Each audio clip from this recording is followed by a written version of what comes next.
It's a short meeting, Pastor, so you can just say amen. I'll leave it at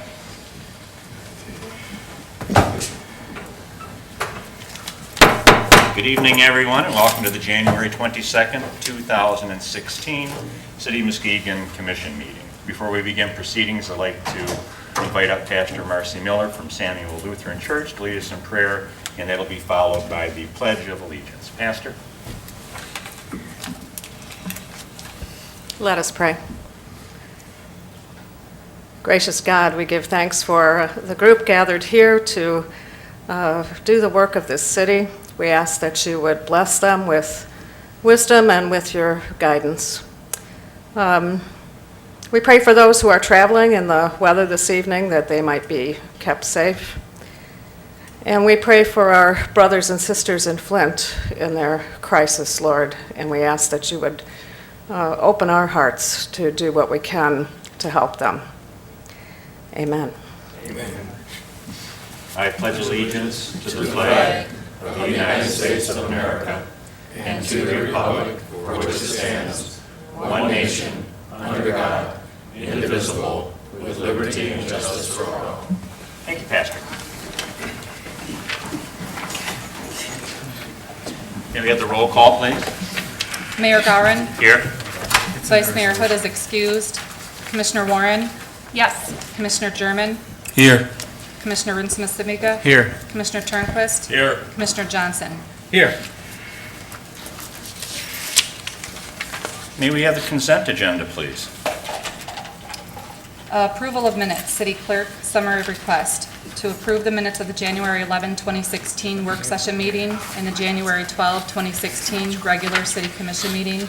Staff recommendation, approval of the minutes. Vacation of the remainder of the 16-foot wide alley in Block 14 of the Continental Edition from Planning and Economic Development. Summary request.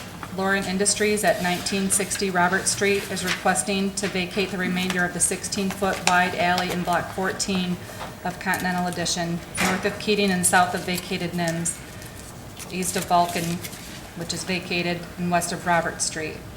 Staff recommendation. Staff recommends vacation of the street with the condition that all utility easement rights be retained. Committee recommendation. The Planning Commission unanimously recommended vacation of the alley at their January meeting. Commissioners, you've heard the consent agenda as read. If anybody pulls anything off this, I'll kick you in the shins. Now, Commissioner? Hearing no items to be removed, I move that we approve the consent agenda as read. Second. It has been moved by Commissioner Rinsma-Simiga, seconded by Commissioner German to approve the consent agenda as read. Any discussion? Didn't think so. Roll call, please. Commissioner Warren. Yes. Commissioner German. Yes. Commissioner Rinsma-Simiga. Yes. Commissioner Turnquist. Yes. Commissioner Johnson. Yes. Mayor Gowron. Yes. Motion passes. Thank you. New business, please. Series 2016 refunding bonds from the Finance Director. Summary request. Approve a resolution authorizing the issuance of limited tax general obligation refunding bonds, Series 2016. The resolution authorizes the issuance of bonds in an amount not to exceed $5,100,000 to refinance the city's limited tax general obligation bonds, Series 2006. At this time, it is believed to be in the city's best interest to refund the outstanding Series 2006 bonds, which were issued in October 2006. Staff recommendation, approval of the resolution. Commissioner Rinsma-Simiga? I move we approve the resolution authorizing the issuance of limited tax general obligation bonds, Series 2016. Support. It's been moved by Commissioner Rinsma-Simiga, seconded by Commissioner Johnson, to approve the resolution authorizing the issuance of limited tax general obligation refunding bonds, Series 2016. Good evening, Finance Director. Good evening. As you probably will know, these bonds were issued as part of the financing, if you will, of the Central Fire Station, trails, and a couple other minor projects. And this is the, released in 2016 now, since bonds were issued in 2006, is the first opportunity that the city has to do any kind of refinancing of these bonds. And our financial advisor has done some calculations and has estimated that there's potential savings, projected savings of $295,000 on a net present value basis if we refinance these funds at this time. I have a question. Have we gained any type of interest or anything over that 10-year period? Well, essentially, the savings would come from seeing a reduction in the interest, if you will, as projected out, because these bonds from today going forward range in the neighborhood of from 4% to a little over 4% in interest expense. Under the proposal, there will be some years where it's as low as 2%, and the highest year will be, I believe, 4%. So nothing would be projected to be over 4% in any given year for interest expense. Any other questions, Commissioners? Commissioner? So just to note, we're not receiving interest, we're paying interest. And Right. this way, we would pay less interest. Right. Correct. And also, we're not extending the length or the term of this Sure. debt. The term will remain the same. Okay. 16 years out currently in the current bonds, 16 years out under the refunding. Okay, that was my next question. Okay, thank you. Anything else? Roll call, please. Commissioner Warren? Yes. Commissioner German? Yes. Commissioner Rinsina-Savinka? Yes. Commissioner Turnquist? Yes. Commissioner Johnson? Yes. Mayor Gowron? Yes. Motion passes. Thank you. Any other business, Commissioners? Commissioner German?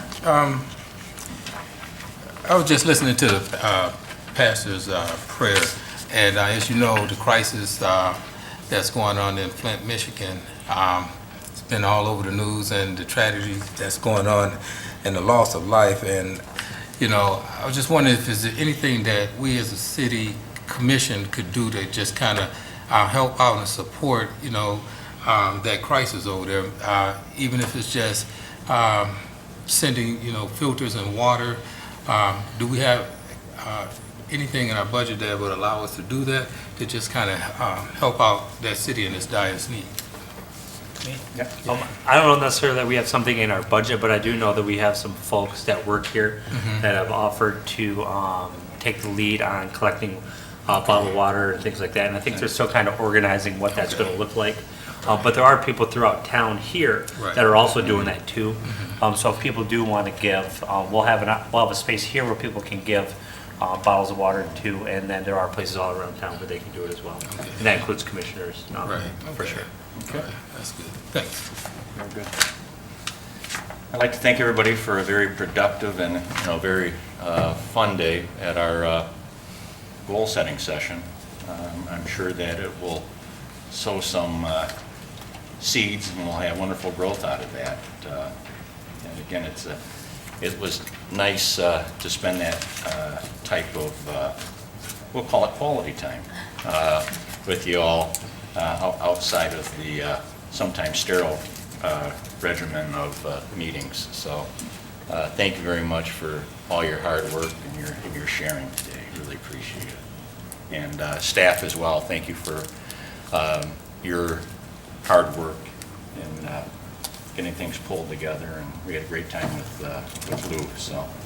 A commercial on our part, if we thanked our hosts that we waited at in the new business opening up in downtown Muskegon, or not downtown, but by Muskegon. Yeah, go right ahead. We did. No, but if you'd like to mention. Coffee shop is opening up in the apartments over there off of Western. Watermark. And the opening's going to be, I believe, next Wednesday is what they're shooting for. But coffee and that type of thing, their hours are from AM to about 3:30, I think she said. I think she said, I think she said 8 p.m. 6:30 to 8 p.m. And It they was they six- also have a little stage in there that they opened up, and there'll be some things going on there, and at the grand opening, the mayor will be singing.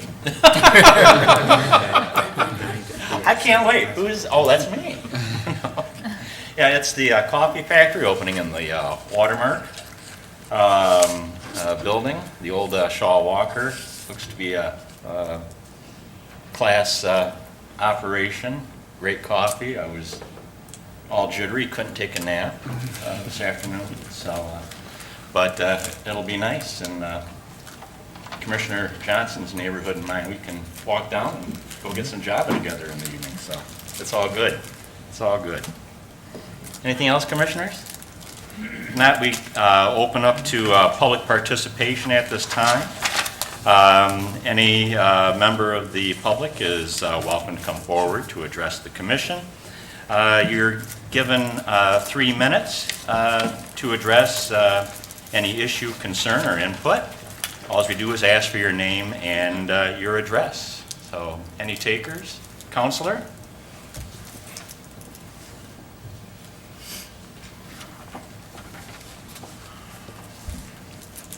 Thank you, Your Honor. Mr. Mayor, members of the City Commission, my name is Eric Grimm. I see a lot of familiar faces here, so I won't spend a lot of time on introductions. As many of you probably know, due to age restrictions in Michigan law, Neil Mullally will not be running this year for Muskegon County Probate Court and will be required to retire at the end of the year. He's serving out his whole term, which means that there will be no gubernatorial appointed incumbent running. I will be one of the candidates. I'm getting petitions right now to get on the ballot to run for probate court. I'm here rather than to talk your ear off, more to listen and to invite you to get in touch with me. I'm happy to hear any ideas that you have and to exchange ideas about how the Muskegon County Probate Court can work together with your city to move things in a positive direction. So thank you so much. Thanks, Eric. Are there any other members of the public that would like to address the commission? Sir?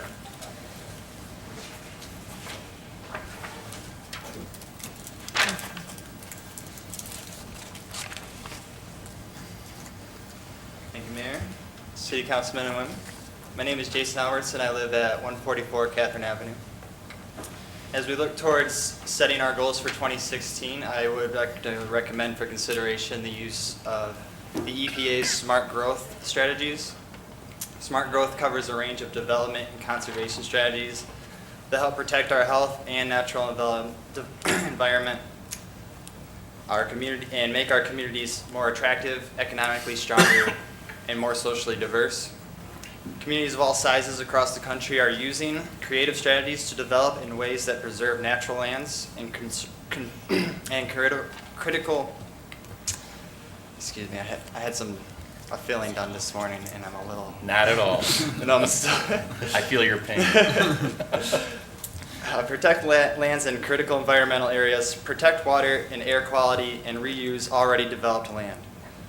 They conserve resources by reinvesting in existing infrastructure and rehabilitating historic buildings, by designing neighborhoods that have homes near shops, offices, schools, houses of worship, parks, and other amenities. Communities give residents and visitors the option of walking, bicycling, and taking public transportation or driving as they go about their business.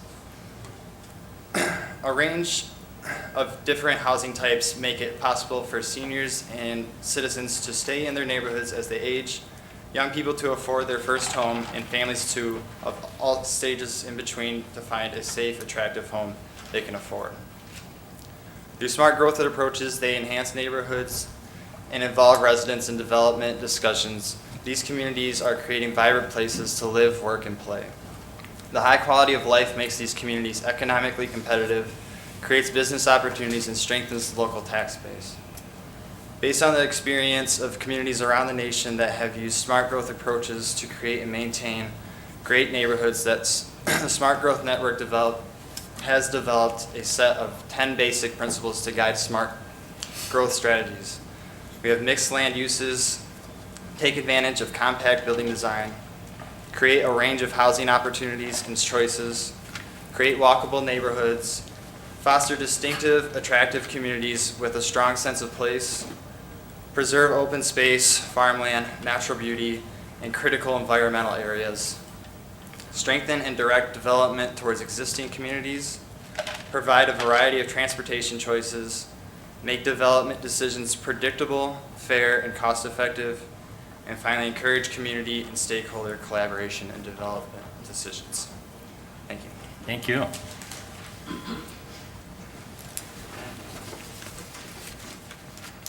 Are there any members of the public? But I know that Mr. Alchatel, you wanted to touch base on a particular topic.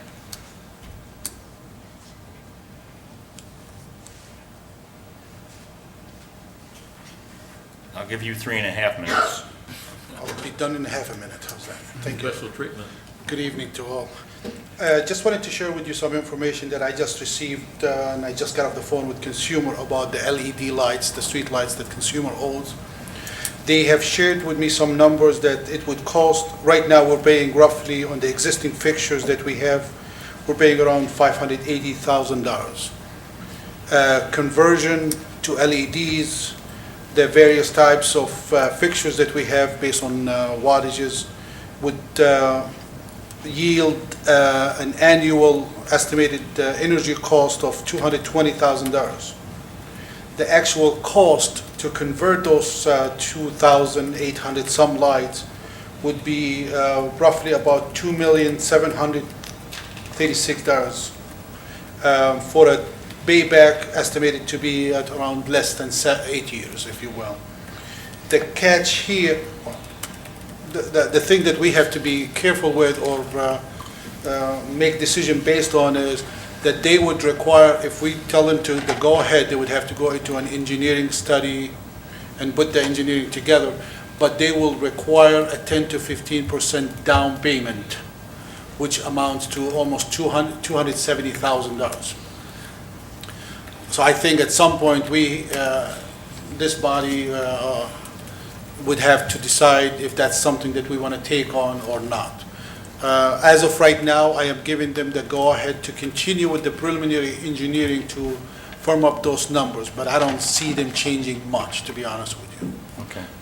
So, Any questions for Mohammed at this point?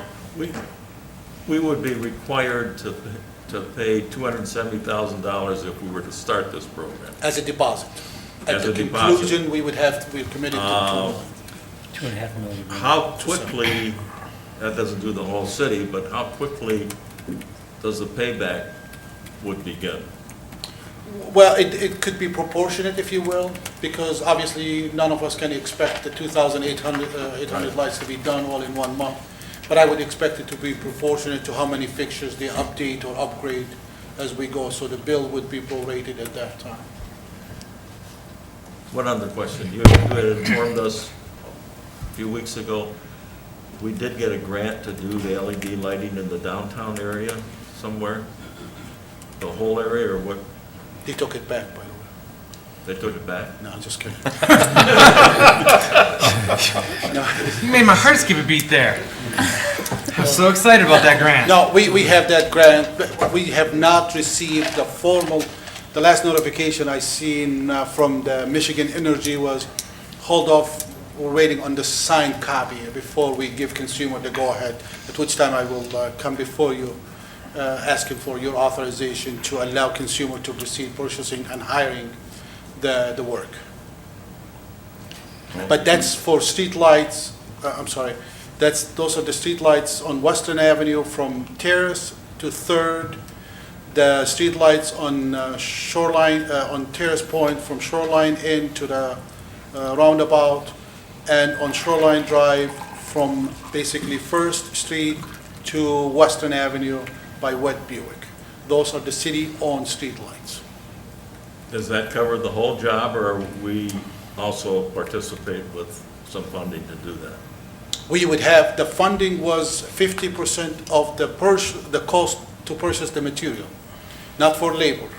So we would have to come up with, I think, I want to say about $58,000-$60,000, which you will see in the upcoming budget reforecast. It'll be outlined in there. And that would cover, we're anticipating about $10,000 or so from consumer as a grant, I guess, or reward, or whatever you want to call it. Commissioner German? Okay, excuse me. Mr. Tell, what Commissioner Turnquist was just talking about, and you stated the lights that would be replaced would be with the grant money that the city has received, correct?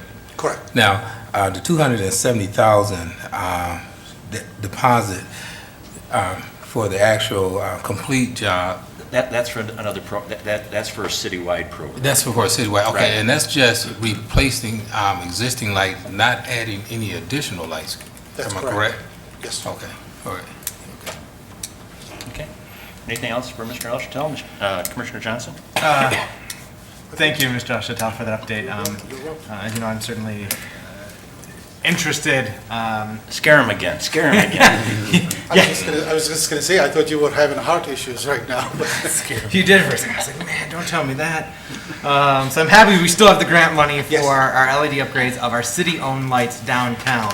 As you know, I'm very interested in getting all of our lights upgraded so that we can realize cost savings as well as benefit the environment, of course. So I'm pleased to see that the cost for upgrading these lamp posts have dropped from what was originally roughly $3,000 to now less than $1,000. Do you foresee continued negotiations with Consumers Energy as yielding additional savings? Do you foresee that price per lamp post coming down, or is that what that's what we're working with? Is the $950 roughly per lamp post to upgrade? it's kind of scary. I'm starting to anticipate what Mr. Johnson is gonna ask. So I did ask that question to consumer right before I walked down here.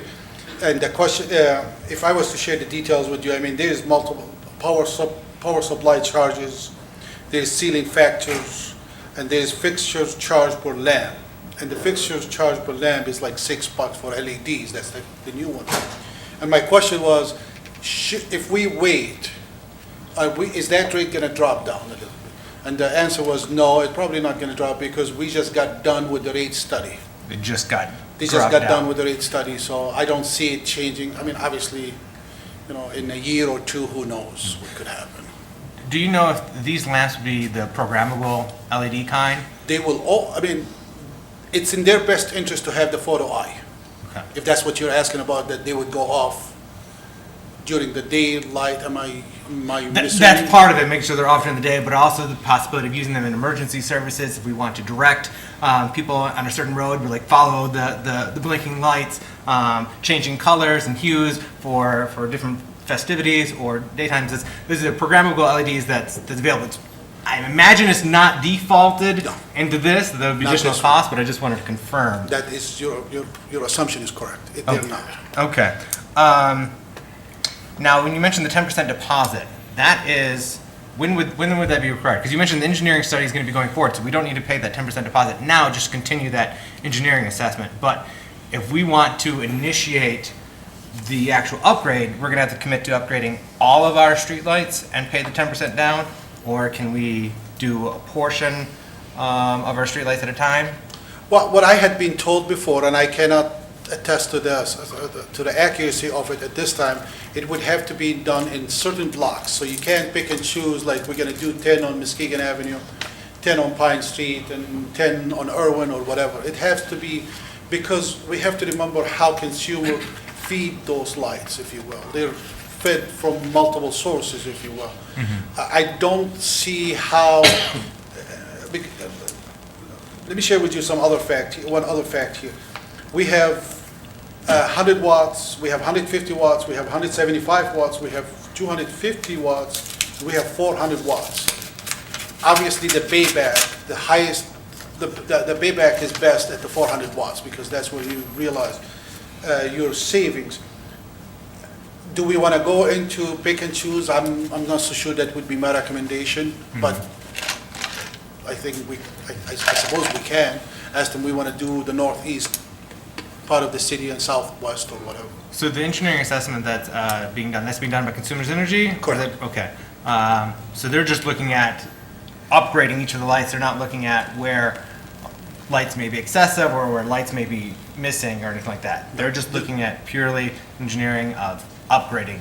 Accuracy in the counts, accuracy in the wattage, accuracy of the fixtures, the location, but they're not looking at, on Jefferson, for example, right here, you may have noticed that there's probably more lights than we need, more light fixtures than we need.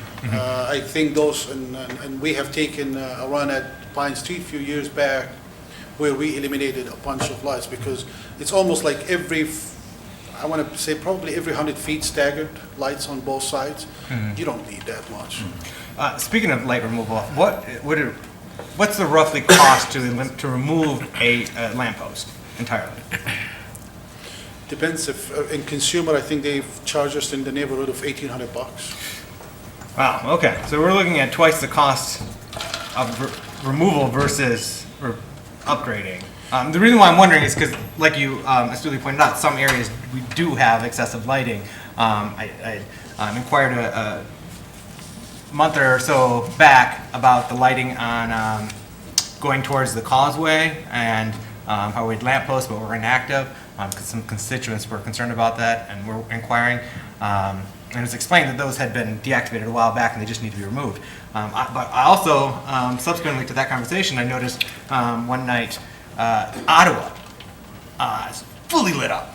So you've got this highway right next door that's dark. It's our gateway to our city, and it's dark. And then you've got Ottawa Street that's pretty much vacant, dormant at night. Nobody's really, there's no kind of traffic there, and that accounted 42 lampposts on that one street. That's almost, that's a significant portion of it. You know, we got 2,900 lampposts, and we got 42 on this one street that I kind of seemed unnecessary to have that many. So I'm just wondering, maybe we can look at where it'd be feasible to remove, but when it costs $1,900 to remove them, I'm wondering what the payoff would then be, our return on investment for removing it and reducing our energy costs. So We have taken advantage in some cases where consumer, the example you threw out right now or used, we took advantage of consumer was trying to do some work out there, so they ended up not charging us. In the NIMS and Campbell Field, for example, too, they were doing some work, so they approached us and said, well, if we're doing some work in there, and if you want, we can take those lights at no charge or very little charge because we have to contribute toward that work. Muskegon Avenue, initial estimate was Muskegon and Webster back in the days, it was, the initial cost was like $32,000. We ended up paying nothing, to the best of my knowledge. So we tried to capitalize on their projects and take some of our unnecessary lights out.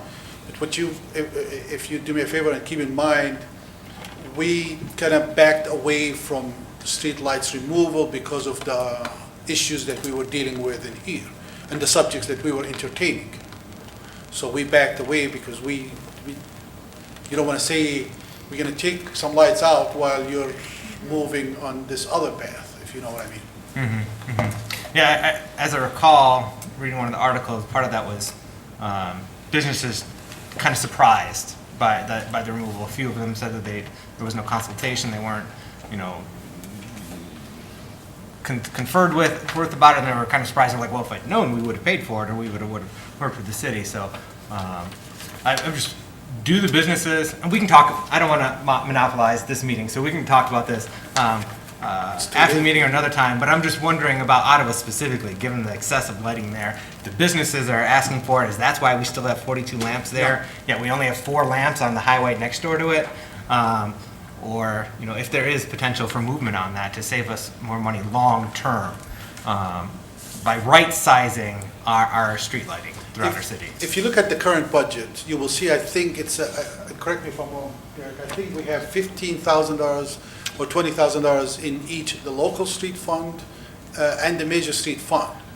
That was put in there for those situations that we can ask for removal, but then the issue of assessment and the issue of street lights came up, so we backed off.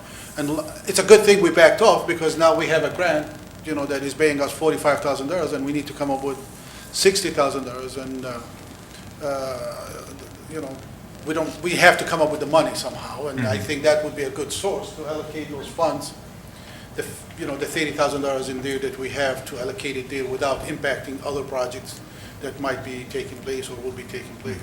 Along with your pop can drive. Thank you, Mr. Chatel. I appreciate the update. I'm hopeful that we can potentially revisit a special assessment this year to fund the upgrade of these lights so that we can lock in those savings over the long term, create the savings that would negate the need for that special assessment in perpetuity for operational costs. So instead of using it for operational, using it for infrastructure upgrades. That's what I'd like to see. So hopefully we can get that done, and we'll have further discussion about this, but I appreciate the progress that you've made with Consumers Energy on this matter.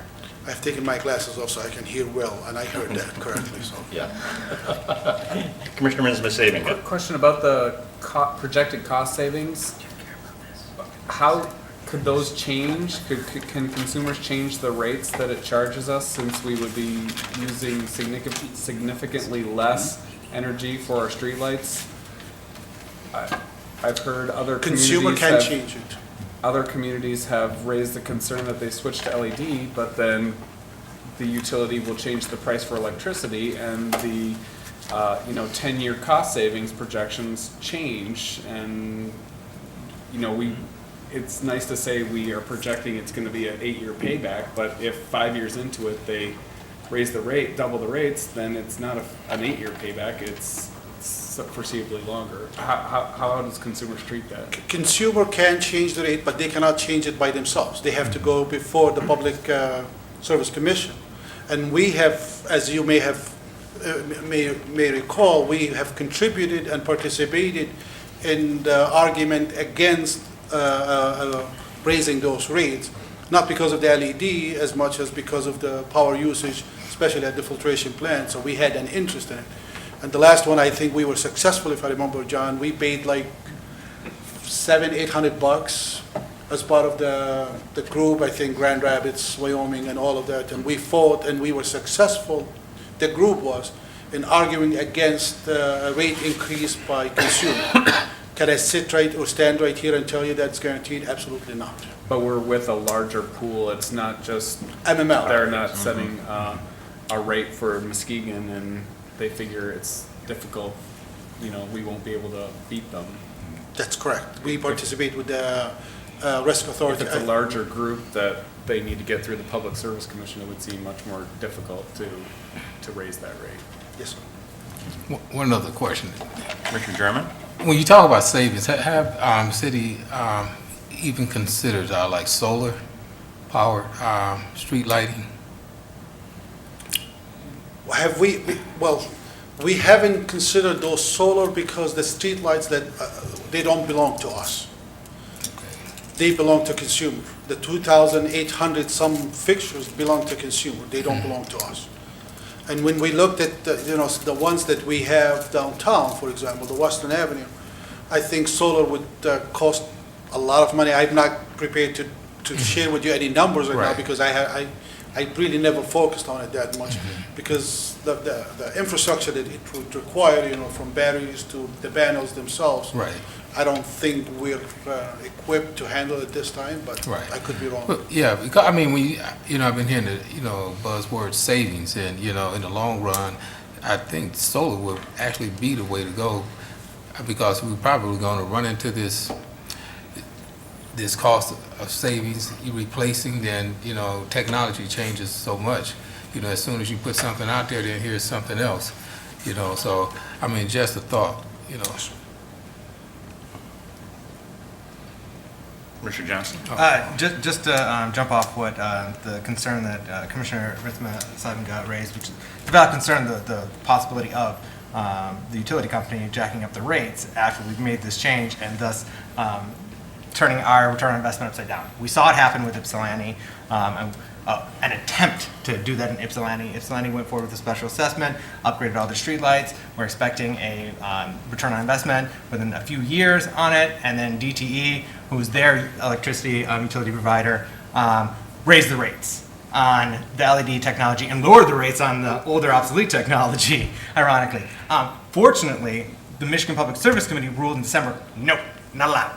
You cannot do that. That's unacceptable. I've seen the Michigan Public Service Committee take a more consumer-friendly vantage point and and be more responsible and friendlier to municipalities as well. So, while certainly a concern, I'm comfortable with the possibility of moving forward with this without the fear that our return on investment is going to be destroyed by the utility rates being increased inappropriate like that. I think the Michigan Public Service Commission will be allies of ours, as they've proven to be allies of Ypsilanti, and shooting down that rate increase. We can hope. Anything else, commissioners? If not, Commissioner Renzma-Sabiga, take us I home. move to adjourn. Support. It's been moved by Commissioner Renzma-Sabiga, supported by Commissioner Johnson, to adjourn. All in favor? Anybody want to stay? No? Okay, goodbye.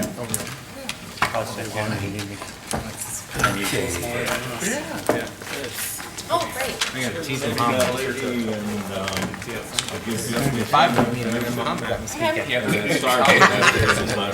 going to contact us. Okay, and this she is a business, right? Same size.